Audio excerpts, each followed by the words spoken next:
بسم اللہ الرحمن الرحیم۔ السلام علیکم ناظرین، میں ہوں عام شہری عارف حمید بھٹی، مختلف اور اہم ترین خبروں کے ساتھ۔ ہر خبر اہم ہوتی ہے، کچھ لوگوں کے لیے اہم اور کچھ لوگوں کے لیے سختی۔ پاکستان میں بیسیکلی بنیادی طور پر الیکشن کا سیزن شروع ہو چکا ہے، لیکن جمہوری حکومت کے دعوے دار 13 جماعتوں پر مشتمل اتحاد پی ڈی ایم کا پاکستان ڈیموکریٹک موومنٹ الیکشن سے فرار کے لیے بھاگ دوڑ کر رہی ہے۔ دوسری طرف پاکستان میں مطلع ابر آلودہ گرج چمک کے ساتھ سخت بارش ہو رہی ہے، اور ایسے میں ملکی سیاسی عدم استحکام مزید بگاڑ کی طرف جا رہا ہے۔ اور کہنے والے کچھ لوگ یہ بھی دعویٰ کر رہے ہیں کہ 1992 میں پاکستان کرکٹ ٹیم نے ایک ورلڈ کپ میں کامیابی حاصل کی تھی۔ جس شخص کے نام وہ ورلڈ کپ نام ہوا اور آج تک ہمارے کم و بیشتر اس کو یاد کرتے ہیں، تقریباً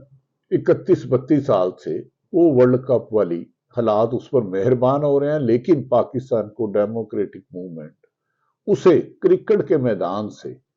الگ کرنے کے بعد بھی الیکشن میں اب آؤٹ کرنا چاہتی ہے۔ ایسے میں نگران حکومت کی وزیر اعظم کی تعیناتی سے لے کر آئندہ الیکشن کس طرز کا کرانا ہے، کس صوبے میں کس کو حکومت دینی ہے، کون سا گورنر کہاں ہوگا، اسٹیٹ بینک کا گورنر کیا ہوگا، بدقسمتی ہے ان سب کا فیصلہ الیکشن کے نتائج کے آنے بعد بننے والی حکومت کی بجائے دبئی اور لندن میں فیصلہ کرنے کی کوشش کی جا رہی ہے۔ اور اسی کوشش کی خاطر پچھلے دنوں دبئی میں چند بڑوں کی ایک بیٹھک ہوئی، جہاں عوام کے مسائل حل کرنے کی بجائے آئندہ حکومت پر دوبارہ قبضہ کرنے کی حکمت عملی میں بیٹھک کے سرکار بڑے بڑے نام آور آپس میں گلے شکوے کرتے ہوئے نظر آئے، اور ختمی لاک اس بات پہ کیا کہ جب تک تحریک انصاف کو سیاسی منظر سے ہٹایا نہیں جا سکتا، الیکشن جیتنا ممکن نہیں ہوگا۔ اور جس طرح 15 ماہ جبر سے، ظلم سے، ستم سے، ناانصافی سے، چادر چار دیواری کی پامالی سے، انسانی حقوق کی پامالی سے، ہیومن رائٹس کی وائلیشن پر پوری دنیا چیخ اٹھی، اس کے بعد بھی ملک کے ایک ڈائریکشن کی طرف نہیں چل پڑا۔ دعویٰ تو یہ کیا جا رہا تھا مارچ 2022 میں، جنوری 2022 میں، کہ ایک اناڑی نے حکومت کو بگاڑ دیا ہے، پاکستان عدم استحکام کا شکار ہے، ہم معاشی طور پر 6 ماہ میں میکسیمم ملک کو معاشی ترقی کی پٹری پر چڑھا دیں گے، لیکن بدقسمتی کہ 40 سے 45 سال مختلف ادوار میں حکومت پر قبضہ کرنے والے عوام کے ووٹوں کی بجائے بند کمروں کے فیصلوں کو لے کر اپنا منشور بنانے والوں نے اس 15 ماہ میں ملک کی معیشت کو، ملک کی اکانومی کو دریا کے ایسے بھنور میں پھنسا دیا جس کا کشتی کا نکلنا بادی النظر میں خاصا مشکل نظر آتا ہے۔ صورتحال یہاں ہوئی جب یہ تشریف لائے تھے تو ڈالر 150 سے اب 250 کے قریب پہنچ گیا، پیٹرول کی قیمت 2 گنا سے زیادہ اضافہ ہو گئی، مہنگائی کھانے پینے کی اشیاء 55% اور دیگر اشیاء تقریباً 48% اضافہ ہو گیا،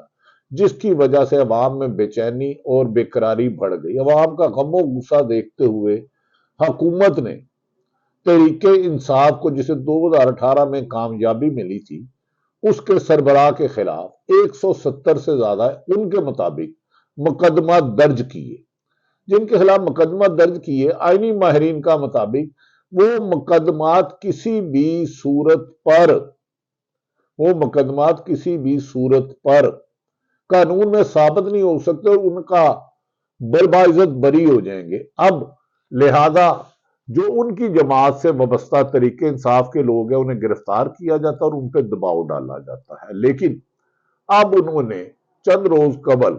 تمام اس دہشت، اس خوف کی علامت کے باوجود، جب سیاسی طور پر انہیں ختم نہیں کیا جا سکا، جو سیاسی جماعت کا اصل قوت ہوتی ہے اسٹیٹ پاور، یعنی کہ ووٹ بینک، عوام، اس میں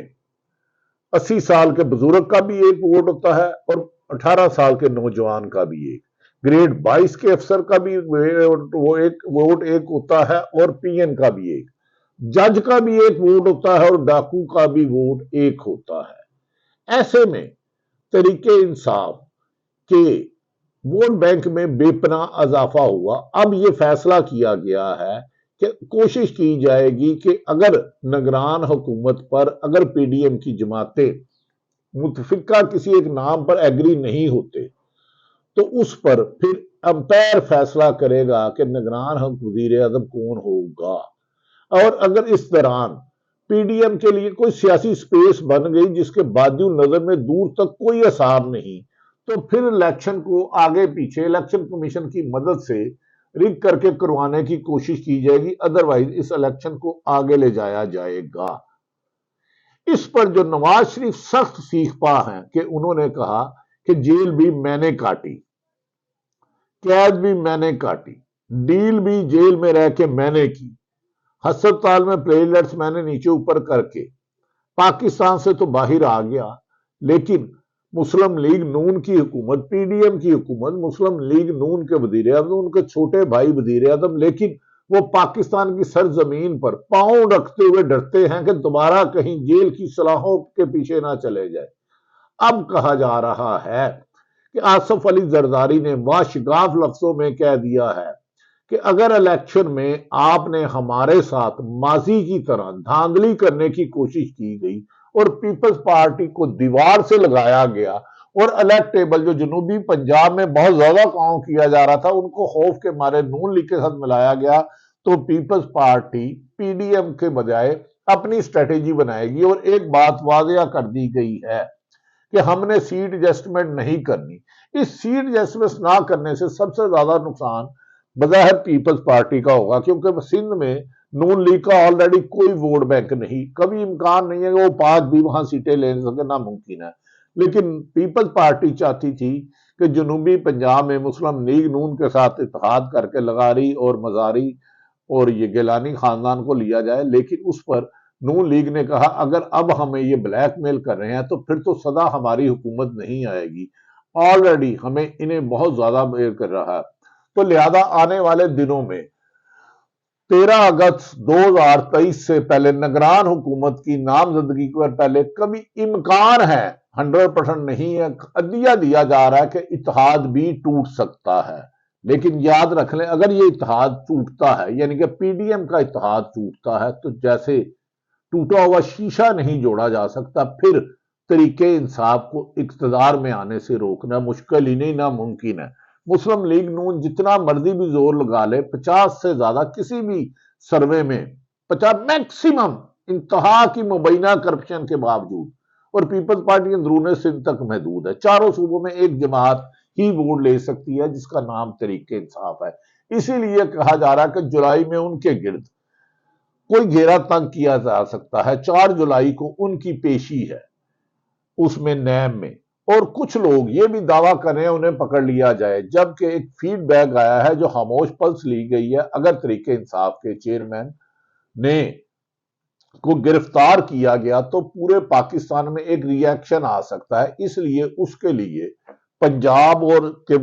وزیر داخلہ پاکستان کے چاروں چیف سیکرٹری آئی جی صاحبان کا ایک اعلیٰ سطحی اجلاس ہوا ہے جس میں مائکرو لیول پہ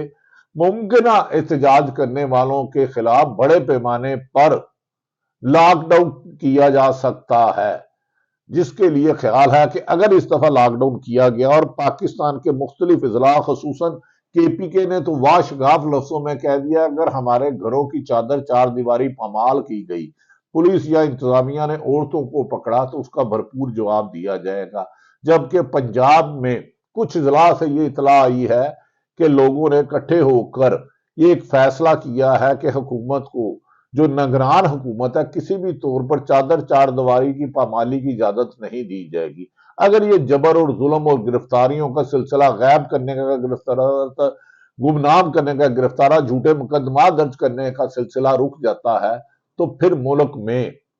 شفاف الیکشن کے راستے ہموار ہوں گے، شفاف الیکشن کے راستے ہموار ہوں گے تو غیر جانب اور ہلکے بعض شگاف لفظوں میں کہتے ہیں کہ طریقے انصاف کو پھر الیکشن میں کامیابی سے نہیں روکا جا سکتا۔ ایسے میں اگر وہ الیکشن صاف شفاف ہوتے ہیں تو ایک آدمی کا نام ذہن میں آتا ہے۔ موجودہ سیاسی صورتحال پر کچھ لوگوں کے نام لینے کو ممنوع کہا جا رہا ہے یا ہم خود ہی کچھ لوگ احتیاط کر رہے ہیں۔ غالباً کرکٹ کا ایک ورلڈ کپ ہوا تھا جس میں جوید میاں داد کی جوڑی تھی اور اس میں ایک کپتان تھا۔ اس کپتان نے اس وقت میں پاکستان کی کرکٹ ٹیم کو بڑی مشکلات میں پھنسی ہوئی جس کے شکست قریب تھی، لیکن آہستہ آہستہ ورلڈ کپ میں اپنی ٹیم کی پوزیشن مستحکم کی، اس کے پوائنٹس بہتر کیے اور بلا آخر پاکستان کی ٹیم ورلڈ کپ جیت گئی۔ وہ ورلڈ کپ جیتنے والی ٹیم کے کپتان کا نام تاریخ میں عمران خان کے نام سے جانا جاتا ہے، اور عمران خان کے نام سے ہی بادی النظر میں ایک سیاسی جماعت تحریک انصاف کے چیئرمین کا نام بھی ان کا ہے۔ اب اس میں دیکھنا یہ ہے کہ ورلڈ کپ میں آپ اگر وہ پورا ورلڈ کپ دیکھیں تو پاکستان پہلے میچ ہارنے لگا تھا، وہ کئی دفعہ ڈگمگا گئے، پوائنٹ سے کم ہوا، لیکن اب سیاسی جبر ظلم اور 9 مہینے میں تشدد کے باوجود عوام کا ٹرینڈ تحریک انصاف کی طرف جا رہا ہے۔ اس موقع پر پاکستان کے تمام ادارے جو ملک سے محبت کرتے ہیں، میرے اور آپ سے زیادہ محب وطن ہیں، اب ان کا امتحان ہے کہ ملک میں سیاسی عدم استحکام سے نکالنے کے لیے اور اس انتقام کی آگ سے بچانے کے لیے پرامن طریقے سے الیکشن کرائے جائیں جس میں تمام سیاسی جماعتوں کو فل لیول پلینگ فیلڈ دی جائے اور اس میں کامیاب ہونے والے کو حکومت بنانے کی دعوت دی جائے، تاکہ ملک میں سیاستدان بھی آپس میں بیٹھنے، ایک دوسرے کے خلاف انتقام لینے یا انتقامی کارروائیوں سے کچلنے کی بجائے انہیں چاہیے کہ ملک کی ترقی کے لیے ایک ہو جائیں۔ ملک آئی ایم ایف کی طرف سے قرضہ ملنے سے ایک اچھی خبر یقیناً یہ ہے پاکستان کے اسٹاک میں اضافہ ہوا اور ڈالر میں کمی ہوئی۔ جب پاکستان خوشحال ہوگا تو پاکستان کی عوام خوشحال ہوگی۔ ایلیٹ اشرافیہ کی خوشحالی سے 99% لوگ ہمیشہ بدحالی کا شکار ہوتے ہیں۔ دعا ہے کہ اب پاکستان نے بہت برا وقت دیکھ لیا، یہ قوم اب ترقی کے راستے پر گامزن ہو۔ اس کا ایک ہی طریقہ ہے کرپشن پر زیرو ٹالرنس، دھاندلی پر زیرو ٹالرنس، ملک کو رول آف لا، آئین اور قانون کے مطابق چلائی جائے، اور ہماری دعا ہے کہ عدالتیں بر وقت فیصلہ کرے اور حکومت عدالتوں کے فیصلوں پر عمل درآمد کرے اور آئین شکنی اور آئین توڑنے والے، عدالتیں توڑنے والے، ناانصافی کرنے والے، ظلم کرنے والے، زیادتی کرنے والے، عدل کو عداوت کرنے والے، انصاف کو انتقام میں بدلنے والوں کا عبرتناک انجام ہو۔ ناظرین، جتنا 14 اگست 1947 کو پاکستان بنانا ضروری تھا، آج کل پاکستان کی عوام، سیاستدان اور تمام اداروں کو پاکستان کی ترقی اور پاکستان کو بچانے کے لیے اتحاد کی ضرورت ہے۔ یہی اتحاد ملک کو ترقی کے راستے پر گامزن کر سکتا ہے اور سیاسی اختلافات کو ختم کر کے ہارنے والا جیتنے والے کو مبارک دے اور جیتنے والا ہارنے والے کو گلے لگائے، اور انتقامی کارروائیوں کی بجائے پاکستان کی عوام کے لیے بہتر اقدامات کیے جائے۔ کیا الیکشن اکتوبر میں ہوں گے؟ اگر شفاف ہوئے تو پاکستان کی آنے والی نسلوں کا مستقبل روشن ہے، ورنہ ہر ماہ ہزاروں لوگ پڑھے لکھے آئی ٹی کے ایکسپرٹ، ڈاکٹر، انجینئر، پائلٹ بیرون ملک جا رہے ہیں۔ پاکستان میں پڑھے لکھی ایلیٹ کلاس کو رکھنے کے لیے آپ کو حالات بہتر کرنے ہوں گے، جاب کی سیکورٹی دینی ہوگی، صحت، تعلیم اور انصاف کی فراہمی کو یقینی بنایا ہوگا۔ اس میں پاکستان کی ترقی کا ارادہ ہے۔ اللہ تعالیٰ پاکستان کا حامی و ناصر ہو۔ پاکستان زندہ باد۔